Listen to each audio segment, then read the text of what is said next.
काल काही पार्लमेंटमध्ये विशेषतः राज्यसभेमध्ये काही सहसा घडत नाहीत किंवा बघायला मिळत नाहीत असे प्रकार घडलेले होते. त्यासंबंधी मला थोडं आपल्याशी बोलायचं होतं. एक तर काल मला दिल्लीला जाता आलं नाही आणि त्याचं महत्त्वाचं कारण की सुप्रीम कोर्टानं या मराठा आंदोलनाच्या संबंधी आरक्षणाच्या संबंधी काही निर्णय दिले आणि त्या बाबतीत राज्य सरकारची भूमिका स्पष्ट आहे की त्याच्यामध्ये जे आरक्षणाच्या संबंधीचा यापूर्वी महाराष्ट्राच्या विधिमंडळाने एक मताचा निर्णय घेतला तो जतन केला पाहिजे, टिकवला पाहिजे आणि त्याची अंमलबजावणी कंटिन्यू झाली पाहिजे. आणि ते जर करायचं असेल तर सुप्रीम कोर्टामध्ये या बाबतीत अपील करण्याची गरज असते. आणि त्या संदर्भात गेले 2 दिवस मी इथं राज्याचे मुख्यमंत्री, राज्याचे अन्य मंत्री या सगळ्यांची विचारविनिमय करतो. काही कायदेशीर जाणकारांशी सुद्धा विचारविनिमय केला आणि आपण आज छापलं आहे की काल राज्य सरकारने सुप्रीम कोर्टामध्ये अपील दाखल केलेले आहे. आणि त्या कामामुळं मला काल दिल्लीमध्ये जाता आलं नाही, कारण हे अपील लवकर करण्याची आवश्यकता होती. कारण महाराष्ट्रामध्ये विशेषतः तरुण पिढीच्यामध्ये या प्रश्नाच्या संबंधी अस्वस्थता हे ठिकठिकाणी आपल्याला दिसत होतं आणि त्यासाठी हे अपील लवकर करावं असा आग्रह लोकांचा होता. तो माननीय मुख्यमंत्र्यांनी मान्य करून त्याबद्दलची काळजी त्यांनी घेतली आणि त्या कामासाठी मला काल मुंबईला या ठिकाणी थांबावं लागलं. मुंबईमध्ये देशाच्या राज्यसभेमध्ये कृषीविषयक 2-3 बिलं येणार होती. त्याची साधारणतः 1, 2, 3 बिल असतील तर 1-2 दिवस 3 दिवस त्याच्यावर चर्चा होण्याची अपेक्षा होती. पण असं दिसलं जे मी टेलिव्हिजनवर सभागृहाचं काम पाहत होतो त्याच्यातून असं दिसलं की हे बिल किंवा ही बिलं तातडीनं मंजूर करावी या प्रकारचा आग्रह सत्ताधारी पक्षाचा होता. सदनामध्ये टेलिव्हिजनवरनं मी सदनाची जी कामगिरी पाहत होतो इथं त्याच्यातून या बिलाच्या संदर्भात सदस्यांना काही प्रश्न, त्यांच्या काही शंका आणि मतं ही व्यक्त करायची होती आणि त्या संबंधीचा आग्रह त्यांनी धरलेला होता. हा आग्रह बाजूला ठेवून ते सदनाचं काम पुढे रेटून नेण्याच्या संबंधीचा प्रयत्न असावा असं प्रायमाफेसी त्या ठिकाणी दिसत होतं. आणि हे नियमाच्या विरुद्ध आहे हे पुन्हा पुन्हा काही सदस्य नियमाच्या पुस्तकाचा आधार घेऊन त्या नियमाचा उल्लेख करून माननीय उपाध्यक्षांना सांगत होते. पण असं असताना सुद्धा सदस्यांना प्रतिसाद न मिळाल्यामुळे सदस्यांनी वेळेमध्ये धाव घेतली. नियमांचं पुस्तक पुन्हा पुन्हा दाखवून सुद्धा त्याच्याकडे पूर्णपणानं दुर्लक्ष करण्याची भूमिका घेतल्यामुळं ते नियमाचं पुस्तकसुद्धा फाडण्याच्या संबंधीचा प्रकार घडला. खरं सांगायचं जे या नियमांचा आधार सदस्य घेत असतील तर कमीत कमी कोणता नियम ते सांगतायत, काय कोण करतात हे ऐकून घेण्याच्याबद्दलची अपेक्षा माननीय उपाध्यक्षांच्याकडून होती. पण त्या संबंधीचा विचार न करता त्या ठिकाणी तातडीनं मतदान घेण्याच्याबद्दलची भूमिका त्या ठिकाणी घेतली गेली आणि ते मतदानसुद्धा आवाजी पद्धतीने. आज मतदान हे त्याच्या 2-3 पद्धती आहेत आपल्या सगळ्यांना ठाऊक आहे. एकदम आवाजी पद्धतीनं मतदान घेऊन ही बिलं मंजूर झाली अशा प्रकारची भूमिका त्या ठिकाणी घेण्याचा प्रयत्न चाललेला होता आणि त्यामुळे साहजिकच सदस्यांची प्रतिक्रिया अत्यंत तीव्र होती. माझ्यासारख्याची अपेक्षा सदनाच्या प्रमुखांच्याकडनं, उपाध्यक्षांच्याकडून जे चेअरवर होते त्यांच्याकडून या सगळ्या प्रश्नाकडे गांभीर्यानं बघणं, सदस्यांना त्यांचं मत मांडण्याची संधी देणं अशा प्रकारची होती. पण त्या ठिकाणची पाळल्या गेल्या नाही. मी महाराष्ट्राच्या आणि देशाच्या विधिमंडळामध्ये, संसदेमध्ये सतत 50 वर्षाच्या पेक्षा जास्त वर्ष काम केलं आहे. पण पीठासीन अधिकाऱ्यांच्याकडून या पद्धतीचं सदस्यांच्याबद्दलचं वर्तन मी कधी पाहिलेलं नव्हतं. आणि माझ्या सरकारला आणखीन एका गोष्टीचा धक्का बसला की माननीय उपाध्यक्ष हे कर्पूरी ठाकूर, बिहारमधले एक अत्यंत ज्येष्ठ नेते आणि संसदीय पद्धती, लोकशाही पद्धती, अधिकार याच्याबद्दलचे जाणकार, यांच्या विचारांना वाढल्या अशा प्रकारचा एक त्यांच्याबद्दलचं बोललं जातं. त्या सगळ्या विचाराला तिलांजली देण्याच्या संबंधीचं काम हे त्यांच्याकडून झालं. आणि हे सगळं करत असताना सदस्यांनी काही मतं व्यक्त केली किंवा प्रतिक्रिया तीव्र झाली तर त्यांना ताबडतोब सदस्यपदावरनं म्हणजे बडतर्फ करण्यात आलं आणि त्यांचा अधिकार त्या ठिकाणी छिनावून घेतला गेला. अर्थात साहजिकच त्याची प्रतिक्रिया होणार होती आणि म्हणून ते सगळे सदस्य समोर गांधीजींच्या पुतळ्याच्या समोर उपाध्यक्षांच्या या भूमिकेच्याबद्दलचा आत्मक्लेश करण्याच्यासाठी काल संध्याकाळपासून धरणं धरून बसले, ते उपोषण केलं. त्याने आत्ता उपोषण सोडलं असावं. आणि ही जवळपास हा सबंध कालची संध्याकाळ, कालची रात्र, आजची सकाळ ही त्या ठिकाणी उपोषणाच्या संबंधीची भूमिका घेऊन आपल्या मनातल्या तीव्र भावना मान्य सदस्यांनी शांततेच्या मार्गाने सदनाच्या समोर, सदनाच्या बाहेर व्यक्त केल्या. आश्चर्याची गोष्ट अशी की आज माझ्या पाहण्यात आलं की ज्या माननीय उपाध्यक्षांनी नियमांना महत्त्व न देता मूलभूत अधिकार सदस्याची भूमिका मांडण्याचा पूर्णपणाने ठोकावून लावता आणि हे करून जे उपोषण करणारे सदस्य त्यांना भेटण्याच्यासाठी त्यांनी त्या ठिकाणी जाण्याची भूमिका घेतली आणि त्या उपोषणात त्यांना काही चहा बी द्यायचा प्रयत्न केला असं टेलिव्हिजनवर सांगण्यात आलं. मला आनंद आहे की सदस्यांनी त्यांच्या चहा पाण्याला काही हात लावला नाही आणि आपलं उपोषण त्यांनी कंटिन्यू केलं. खरं एका दृष्टीने हा काहीतरी गांधीगिरीचा मार्ग होता असं म्हणलं जातं. माझ्या दृष्टी गांधी विचाराची एवढी बेइज्जत यापूर्वी कधी झालेली मी पाहिलेली नव्हती आणि ती त्या ठिकाणी घडली. आणि त्याशिवाय असं एक वेगळं वर्तन करून सदस्यांचा मूलभूत अधिकार छिनावून आपण काहीतरी आणखीन काहीतरी वेगळं दाखवण्याच्या संबंधीचा प्रयत्न करतो आहे. याचा अर्थ एकच आहे की कर्पूरी ठाकूरांच्या विचारानं काम करणारे सहकारी म्हणून ज्यांच्याकडे आम्ही बघत होतो ते आमचं असेसमेंट पूर्णपणानं चुकीचं आहे हे मला या ठिकाणी कबूल करायला पाहिजे. आणि म्हणून आज सदस्यांनी अन्नत्याग केला आहे कालपासूनचा हे आम्हाला आज कळलं. तर त्याच्यात पाठिंबा देण्याच्यासाठी आज मी स्वतःही सवड निवडून अन्नत्याग अन्न घेणार नाही आणि सदस्यांना त्याच्यात सहभागी होण्याच्या संबंधीची भूमिका घेतली.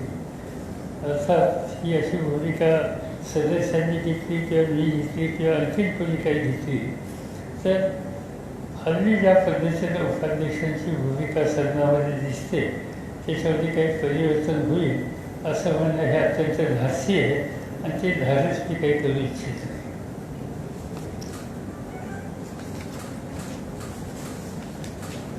आता या प्रश्नाशिवाय काही तुम्हाला कोणाला विचारायचं आहे?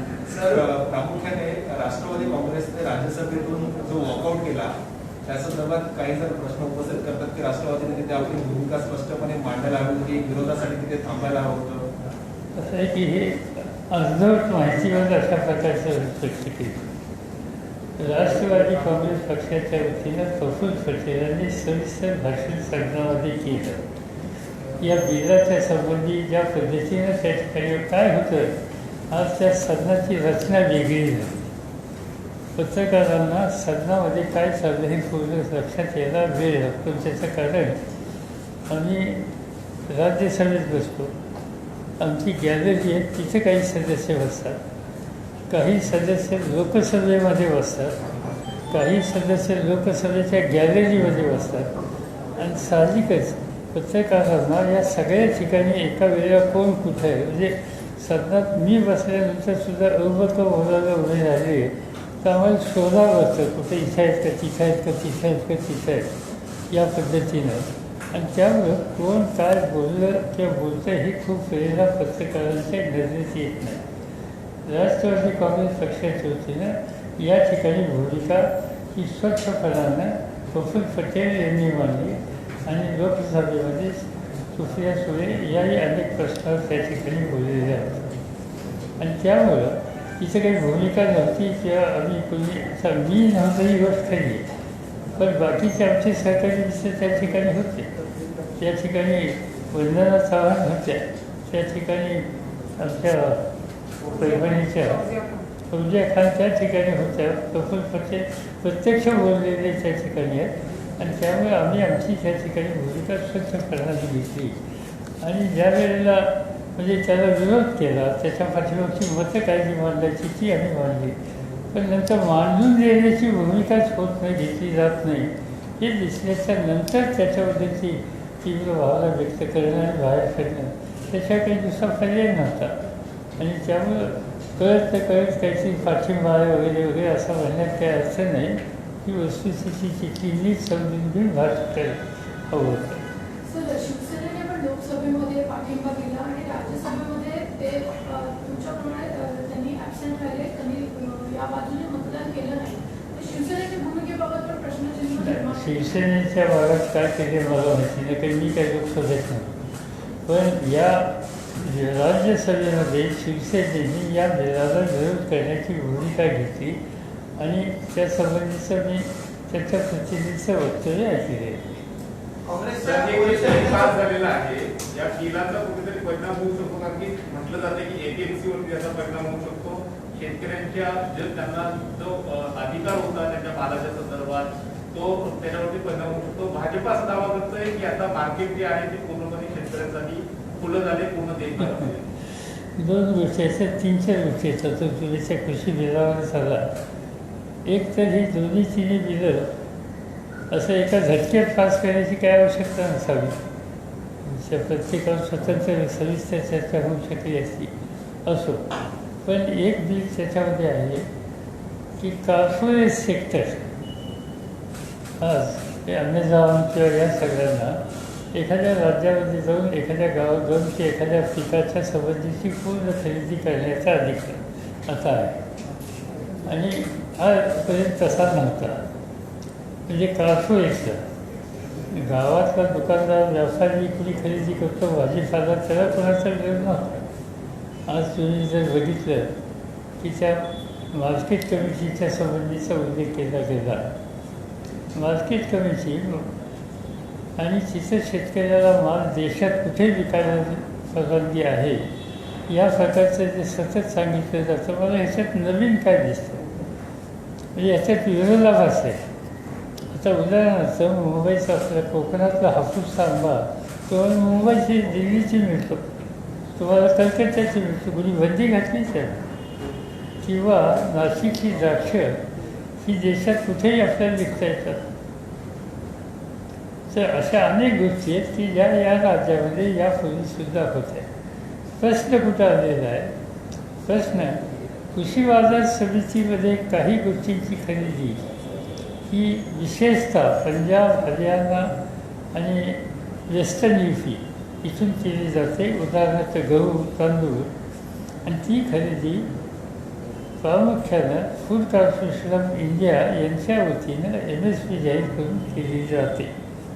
ते काम मी 10 वर्ष बघितलं, त्यामुळे मला त्याची थोडी माहिती आहे. आणि त्यामुळे ही कोट्यावधी रुपयाची खरेदी करण्याचं काम जे कृषी बाजार समितीतून होतं.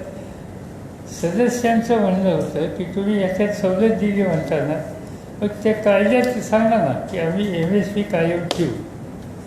हा अधिकार मिनिमम सपोर्ट प्राईसचा जो आहे तो आम्ही संपूर्ण त्या ठिकाणी रिझर्व करू.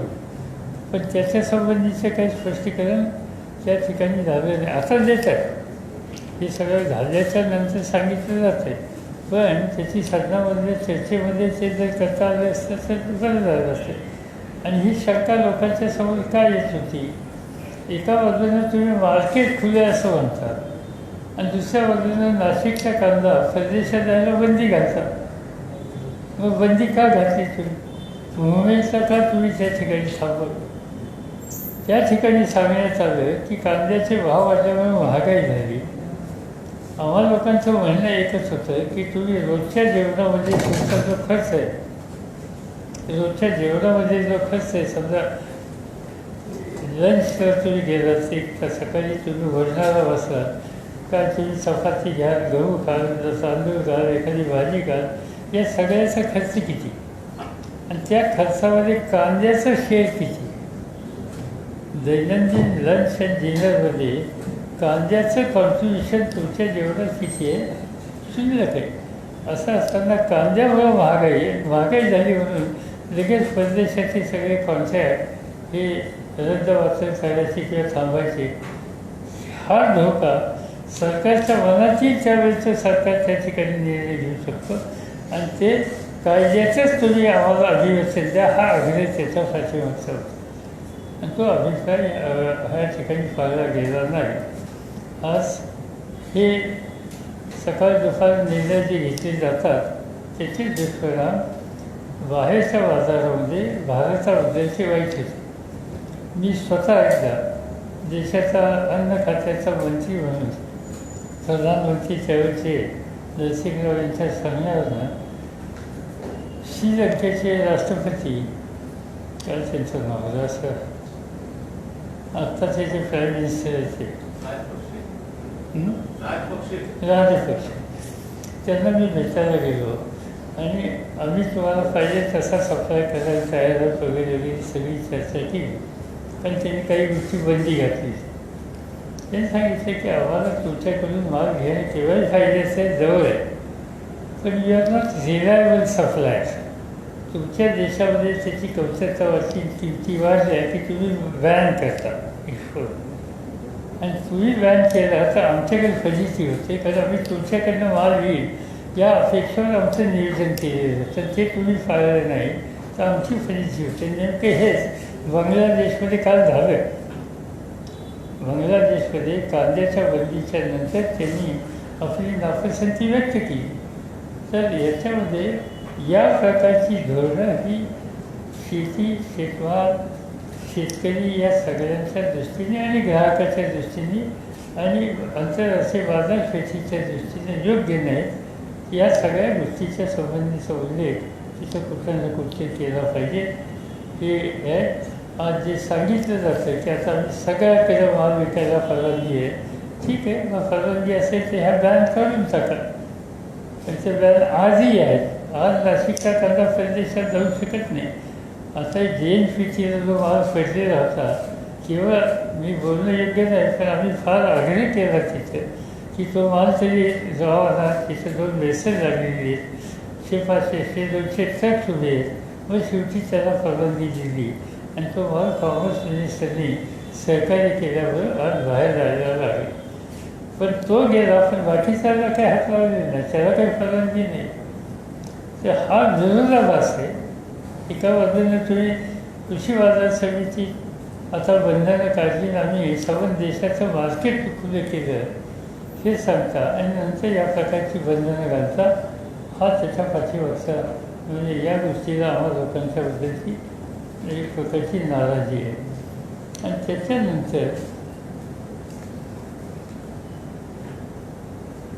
या बिलावर त्या ठिकाणी हवी तशा प्रकारची चर्चा ही होऊ शकलेली नाही, करून दिलेली नाही.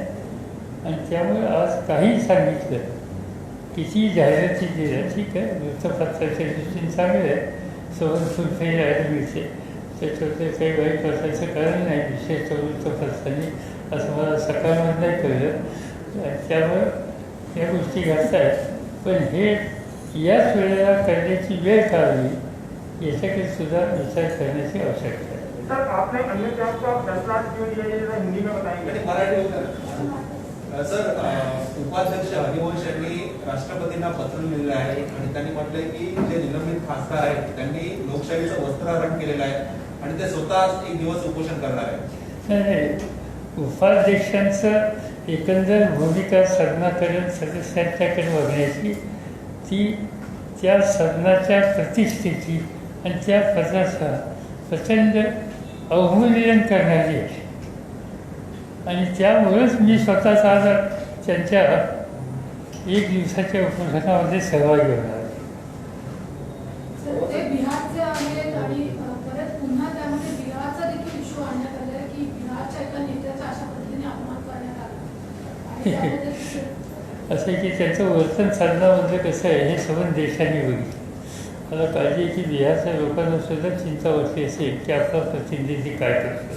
साहेब, तुम्ही सांगताय की मराठा आरक्षणाच्या संदर्भातल्या घडामोडीसाठी तुम्ही थांबला होता.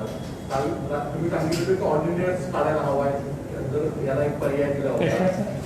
मराठा आरक्षणाच्या संदर्भात ऑर्डिनन्स काढून आपण एक पर्याय दिला होता. नाही, असं की त्याच्यात आम्ही 3-4 पर्याय होते. त्याच्यात तज्ज्ञांचा सल्ला शेवटी महत्त्वाचा आहे. रिनाऊंड लॉयर्स या सगळ्यांना कन्सल्ट केलं गेलं आणि त्या सगळ्यांचं मत सामुदायिक हे होतं की अपील तातडीने करणं गरजेचं आहे आणि स्टे उठवायची मागणी गरजेचं आहे. आणि त्यामुळे हे जर तज्ज्ञ काय कायदेशीर तज्ज्ञ नाही, त्यातल्या तज्ज्ञांनी सांगितलं आणि तर तो विचार राज्य सरकारने स्वीकारला. धनगर समाजाच्या लोकांनी काल परभणीमध्ये मराठवाड्यामध्ये अनेक ठिकाणी आंदोलन केलेलं आहे. त्या संदर्भात काय भूमिका असणार आहे सरकारची? माहिती नाही आता, कारण मी कालच्या अर्थव्यवस्थाशास्त्रामध्ये वाचलेलं आहे की त्याच्यामध्ये आम्हाला लोकांची भूमिका यापूर्वी हा एकदा प्रश्न महाराष्ट्रात आला होता.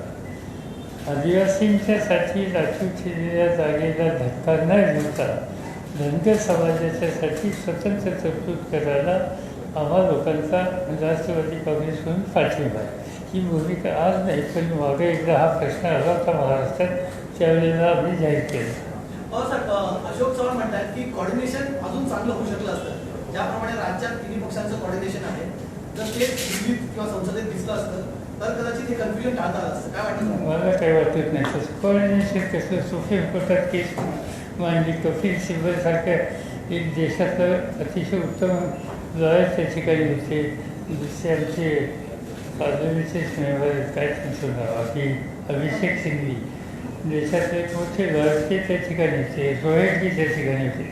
म्हणजे you name a topmost lawyer of the country. ते सगळेजण राज्य सरकारच्या आणि आरक्षणाच्या बाजूने त्या ठिकाणी मांडत होते. त्यांचं कोऑर्डिनेशन होतं आणि ती केस त्यांनी त्या ठिकाणी उत्तम दृष्टीने मांडली. मी स्वतः केस फॉलो करत होतो. मी काही कोर्टात गेलेले नाही किंवा होती नाही, पण काय चाललं याची माहिती घेतली. सर, काँग्रेस कदाचित शेतकरी विधेयकांवरून रस्त्यावर सुद्धा आंदोलन करण्याची तयारी करत आहे. राष्ट्रवादी काँग्रेससोबत अशा पद्धतीने आंदोलन रस्त्यावर करणार नाही, मला माहिती नाही, कारण मी वर्तमानपत्रात वाचलं आहे. त्या पक्षाच्या पातळीवर आमचे लोक बोलतील त्यांच्याशी, नंतर हा निर्णय घेतील.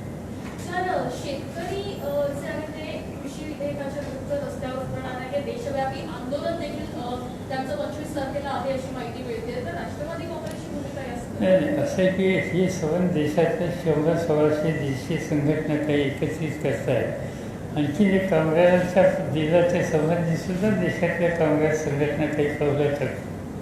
त्या सगळ्यामध्ये आपण सहभागी व्हावं असं आमच्या सगळ्या सहकाऱ्यांचं मत आहे. पण तो निर्णय अधिकृतपणाने जाहीर करतील.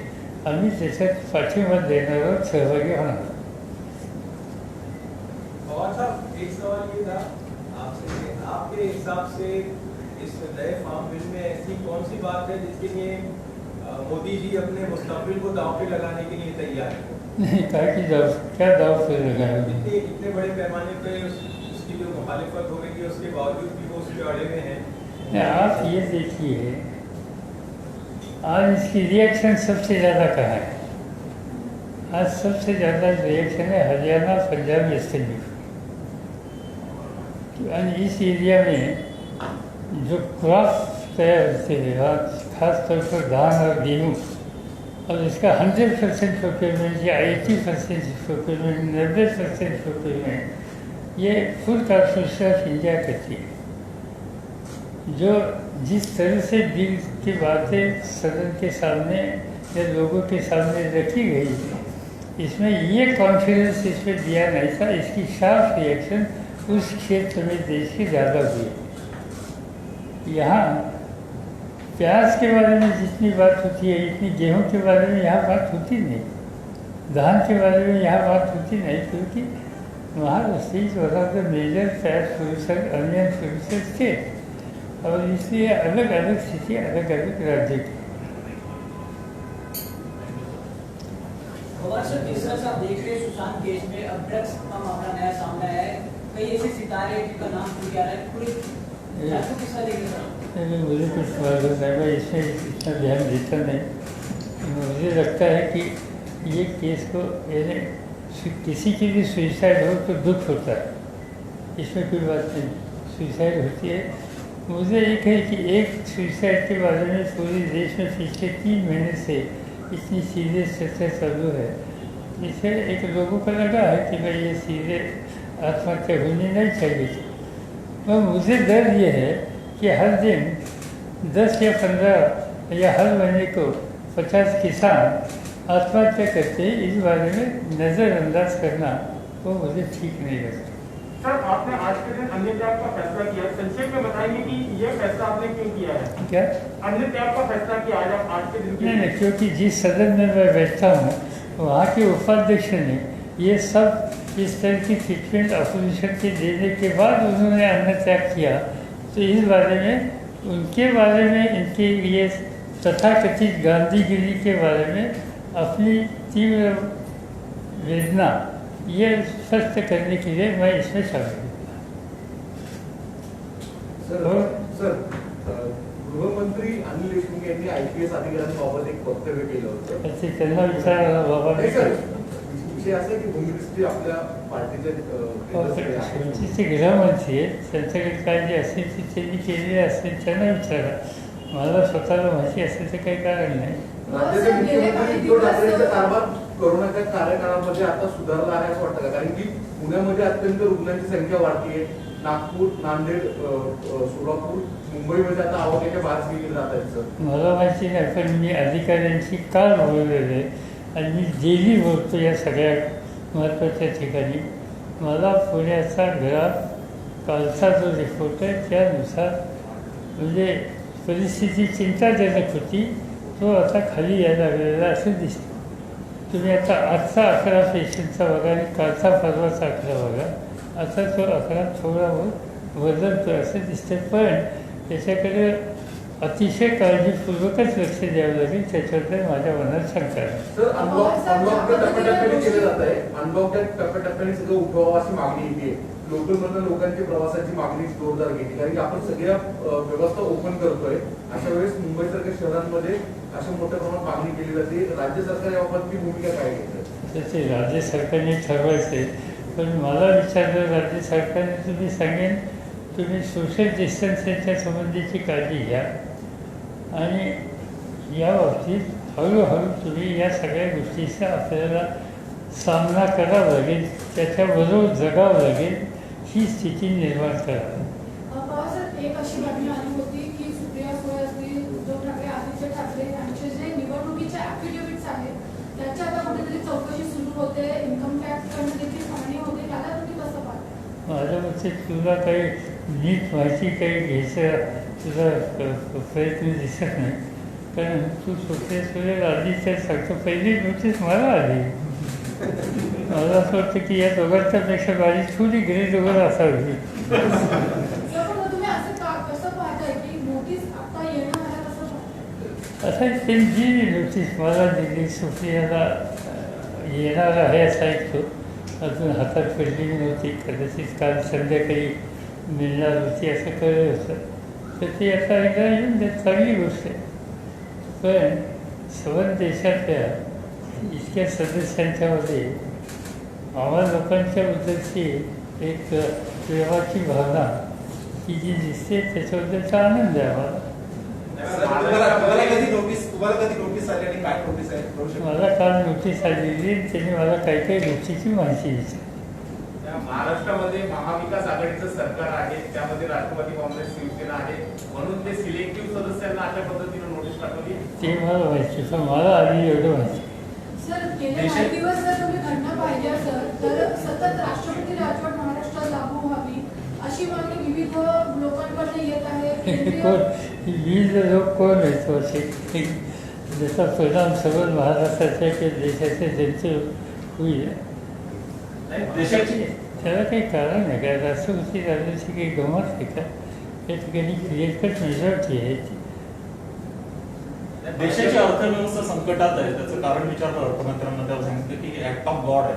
तर अशा अर्थमंत्र्यांचं कौतुक राष्ट्रवादीच्या काही खासदारांनी केल्याची बातमी आहे. त्याच्यावरती काय इतकं कौतुक केलं आणि तुम्ही केलं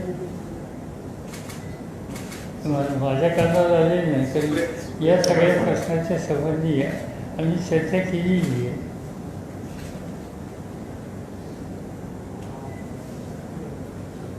बाकी काय नाही ना. इन्कम टॅक्सच नोटीस आहे ना ती आली तुम्हाला? इन्कम टॅक्स म्हणजे इलेक्शन कमिशनच्या सांगण्यावरून इन्कम टॅक्सने ती नोटीस दिलेली आहे असं त्या नोटीसमध्ये उल्लेख. ज्यावेळेस ईडीची नोटीस आली त्यावेळेस तुम्ही ईडी वरती जाणार होते, ईडीकडे धाव घेणार होती, असं काही आता प्लॅन आहे का? नाही, आता ही इन्कम टॅक्सची नोटीस आहे त्याचं उत्तर द्यावंच लागेल. ते उत्तर नाही दिलं तर 10,000 रुपये दंड आहे एका दिवसाला, असं काहीतरी आहे त्याच्यात. त्यामुळे आम्ही ती लवकरच देऊ. आणि तुम्ही सोशल डिस्टन्स पाळत नाही त्यामुळे तुम्हाला एखादा दंड मिळेल.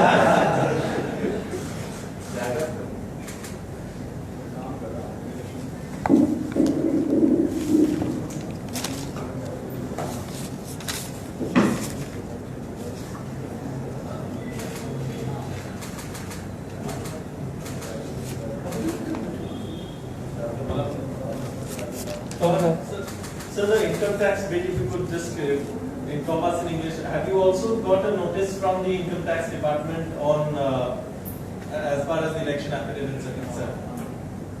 So as far as the election affidavits are concerned, have you also Same got thing.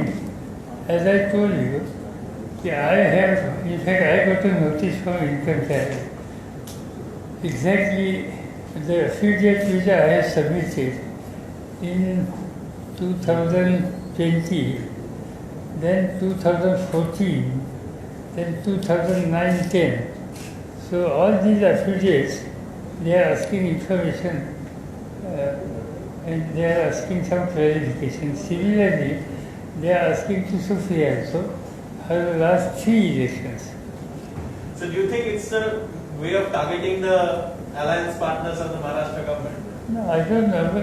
I was told that I read in the paper some of you have given before. They have also given to Chief Minister and his son. असं दिसतंय की त्यांना काही लोकांच्याबद्दल फार ऋणानुबंध आहे, प्रेम आहे, आस्था आहे.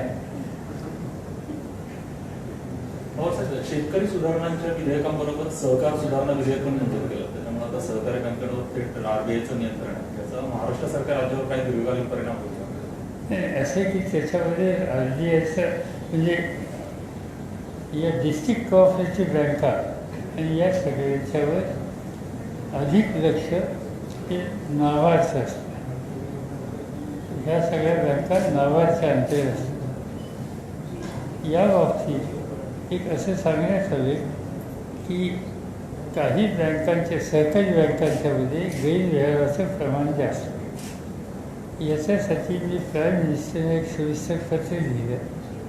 देशामध्ये nationalise bank, schedule bank, cooperative bank या तिघांचं एकंदर व्यवहार आणि एकंदर व्यवहारामध्ये ज्याच्याबद्दल तक्रारी झाल्या, केसेस झाल्या, फ्रॉडच्या बद्दलचे आरोप झाले आणि त्याच्यातली एकंदर रक्कम किती आहे याबद्दलचे सगळं सविस्तर टिप्पण पार्लमेंटमध्ये फायनान्स मिनिस्टरने जे दिले ते मी उद्धृत केले. त्याच्यामध्ये स्पष्ट असं आहे की कोऑपरेटिव्ह बँकेतलं गैरव्यवहाराच्या संबंधीचे आकडे हे 1% आत आहेत, 0.5%, लेस दॅन 0.5%. आणि बाकीच्या बँकांचं प्रमाण हे कुठं 9% आहे, कुठं 14% आहे, कुठं 11% आहे. आणि त्यामुळे कोऑपरेटिव्ह बँकेचा याच्यातला शेअर हा अत्यंत कमी असताना सुद्धा आज त्या कोऑपरेटिव्ह बँकेच्यावर नियंत्रण ठेवण्याच्यासाठी अधिक या ठिकाणी लक्ष घातलं जातं आहे.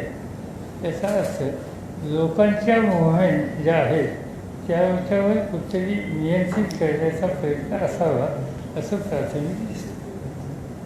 सर, एक वेगळा प्रश्न आहे की एकीकडे कोरोनाची ही परिस्थिती बघता सगळेच राजकीय पक्ष नेते जे आहेत ते विशेष काळजी घेताना बघायला मिळत आहेत, मात्र राज ठाकरे मास्क घालत नसल्याचं सातत्यानं दिसून आलं. त्यांनी दंड झाला म्हणून तुम्ही छापलं असं मी वाचलं. त्याला फाईन झाला ना असं. नाही सर, नाही, फाईन नाही लागला. त्यांनी क्लॅरिफाय केलं, त्यांना नाही लावलं, फाईन नाही लागलं. पण त्यांनी काळजी घेणं गरजेचं आहे का? पण ते मास्क नाही का?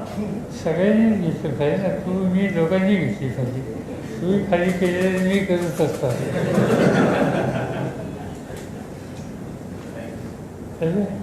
थँक्यू.